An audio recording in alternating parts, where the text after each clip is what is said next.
Why anger is such a hard emotion for people with ADHD. Comment your experience down below. So when it comes to anger and it comes to temper, people with ADHD, we have a very short tolerance to things. And the reason that we do is we have an internal dialogue. People with ADHD are kind of constantly talking to themselves.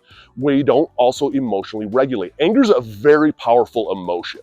And this is something that we have a hard time calming ourselves down, because what will happen is something happens, we're now a little bit angry, and now we start talking about it in our head.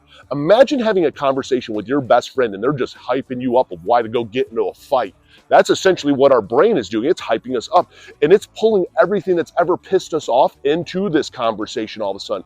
Now we're getting more and more angry about things that didn't even happen, but it's happening in our brain, and we cannot mellow this out. That's why somebody with ADHD, it can go from this little thing that happened, this little just you irked them, to now they are throwing stuff in a fit of rage because they cannot regulate out that emotion. They don't realize that it's escalating so much, and they can't calm it down. I know, because I'm ADD and ADHD. I was originally diagnosed ADD at 13, re-diagnosed ADHD at 17.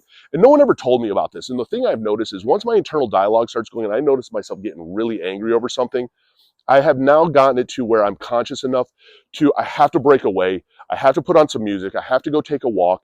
I have to find other ways to help regulate myself. And outdoors typically does it for me and will help soothe me down to where I can logically get of what was upsetting me, why am I upset, and get rid of that emotional side that amps me up and cut that dopamine feed off.